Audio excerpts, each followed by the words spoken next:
Shalom. Suatu ketika pernah ada dalam perjalanan, biasa mau ambil air, ada seorang pemuda, saya kenal dia orang baik. Tapi hari itu wajahnya keras sekali. Nampak sayapnya belum tidur. Dia dekat situ, dia pegang batu bata, dekatnya ada parang. Terus saya sapa, "Wah, ngapain kamu di situ?" Biasanya dia duluan menyapa saya, tapi kali ini saya dulu menyapa dia. "Kenapa di situ, Kode?" Tiba-tiba dia jawab, "Emang udah menyanyi." Dan terakhir dia menangis. Dia adalah seorang yang Down syndrome. Lebih biasa di masyarakat kita Down syndrome dibilang yang kurang, kan gitu kan. Nah, tapi dia ternyata punya kemarahan yang sangat teramat sangat, bahkan dia mau membunuh orang yang menyakiti dia selama ini. Nah, saudara kasih Tuhan, itu orang menyakiti dia. Diingatnya, hatinya panas. Dia ingin melukai orang itu. Tapi bayangkan kita lah, andai kata kita memang sampai kepada tahap di mana orang terdekat kita yang ingin menghancurkan kita. Pasti gak bisa tidur. Tapi ada suatu lagu nyanyian dari Mazmur 4 yang Daud menulis ini dengan sangat baik. Dan dia mau nyatakan dia bisa tidur. Mari kita buka dari Mazmur pasal keempat ayat 1 sampai dengan ayat yang ke-8. Saya membacakan bagi kita. "Apabila aku berseru, jawablah aku, ya Allah yang membenarkan aku. Di dalam kesesakan Engkau memberi kelegaan kepadaku. Kasihanilah aku dan dengarkanlah doaku. Hai orang-orang, berapa lama lagi kemuliaanku dinodai? Berapa lama lagi kamu mencintai yang sia-sia dan mencari kebohongan? Ketahuilah bahwa Tuhan telah memilih baginya seorang yang dikasihinya. Tuhan mendengarkan apabila aku berseru kepadanya. Biarlah kamu marah, tetapi jangan berbuat dosa. Berkata-katalah dalam hatimu di tempat tidurmu, tetapi tetaplah diam. Persembahkanlah korban yang benar dan percayalah kepada Tuhan." Banyak orang berkata, "Siapa yang akan memperlihatkan yang baik kepada kita?" Biarlah cahaya wajahmu menyinari kami ya Tuhan.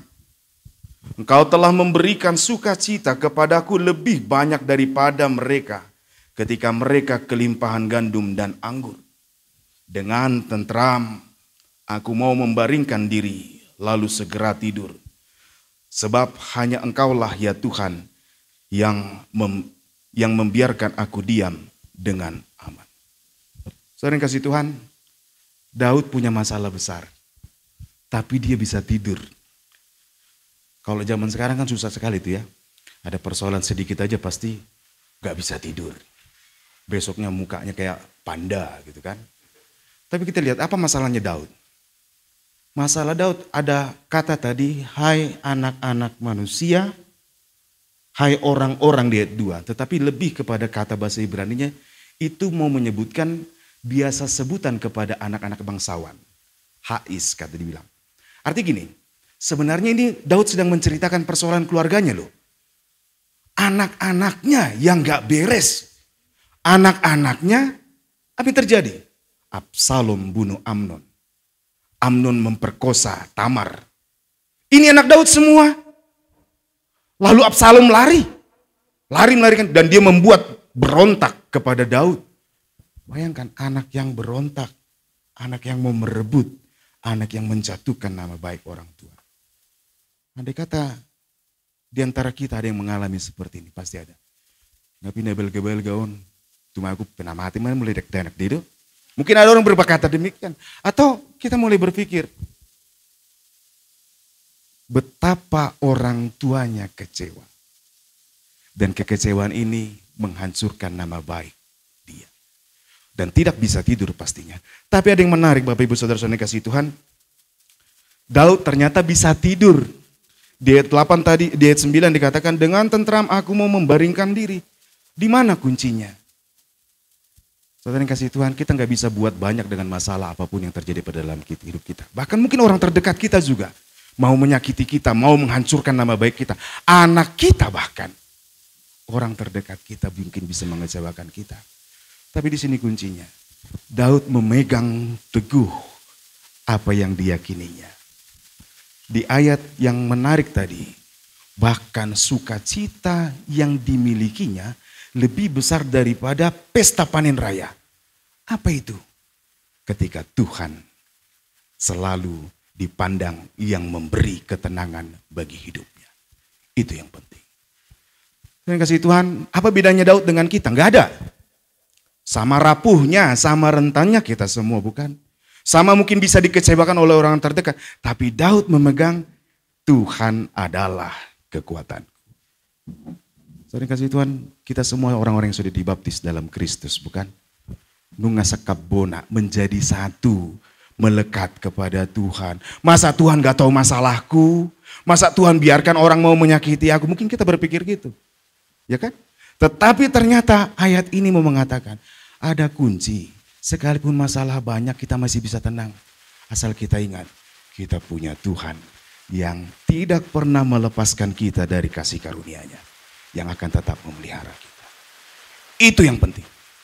Masalah boleh banyak, tetapi kita punya Tuhan. Kita punya Tuhan yang mengasihi kita, yang memberikan kita sudah lebih daripada yang kita harapkan. Bukankah Dia sudah menunjukkan Tuhan sudah memberikan lebih daripada yang kita harapkan. Ingatlah, ternyata kunci dari ketenangan hati bukan terletak pada seberapa saya bisa kontrol, tetapi terletak pada siapa kita mau menggantungkan hidup. Daud sampai berkata, Daud sadari satu hal, dia adalah orang yang diurapi Tuhan. Ketahuilah bahwa Tuhan telah memilih baginya seorang yang dikasihinya. Ini mau mengatakan aku adalah orang yang diurapi Tuhan. Tuhan akan mendengarkan doanya. Saudaraku, kita semua adalah milik Tuhan yang sudah dibaptis di dalam Kristus. Kita milik Kristus, bukan? Sehingga orang yang menyakiti bukan dia musuhnya. Bukan anak-anak Daud yang dianggap Daud sebagai musuh. Karena apa? Kalau dia memandang anak-anaknya sebagai musuh, dia celaka. Ya kan? Karena apa? Dia masuk dalam pikiran iblis. Iblis memikirkan apa rupanya? Bukankah di Matius dikatakan ketika Tuhan Yesus menegur Petrus bahwa engkau memikirkan, enyahlah kau iblis. Engkau memikirkan apa yang dipikirkan manusia. Betul sakit hati. Tetapi yang penting tidak memandang siapapun menjadi musuh. Supaya kita bisa tetap tinggal dalam kasih karunia Tuhan. Nah kalau gitu saudara-saudara yang kasih Tuhan, yang perlu kita pegang ternyata ingat dong. Kita adalah milik Tuhan. Oleh karena itu yang diajarkan Tuhan itu penting banget kita ingat. Mengampuni. Mengampuni. Terima keadaan. Ini cara Tuhan membentuk kita. Dan kita mau pilih untuk mengampuni. Jangan pandang orang sebagai musuh. 1 Petrus mengatakan musuh kita siapa? Si iblis. Kalau orang Batak bilang si polisi, mok-mok, botang-botang. Nah kan, kalau lihat orang gendut langsung ingat iblis. Enggak begitu juga kan. Nah saudara yang kasih Tuhan, ingatlah. Iblis mau membuat kita jauh dari kasih Tuhan. Membuat kita hilang kesadaran bahwa kita dalam pemeliharaan Tuhan. Oleh karena itu penting sekali bagi kita untuk mengingat hidupku adalah milik Tuhan, aku di dalam Kristus. Sehingga kita mampu untuk mengampuni. Sekalipun sakit rasanya. Andai kata kita ingat lagu yang sering diajarkan Sien Daupung Ete dari opung kita. Dung dung so nang roha. Bayangkan itu yang ciptakan. Dia menulis itu lagu saat dia melewati sungai, laut, di mana laut itu menelan putrinya. Habis. Tapi dia bisa mengatakan, sonangdo, it is well with my soul. Dan kasih Tuhan, kita akan dimampukan ketika kita tetap tinggal dalam kasih karunia itu untuk mengatakan, sonangdo. Nangpe susah, walaupun aku susah tetapi hatiku tenang dan aku masih bisa tetap tidur. Oleh karena itu mari kita pilih untuk tetap tinggal di dalam kasih Tuhan. Amin.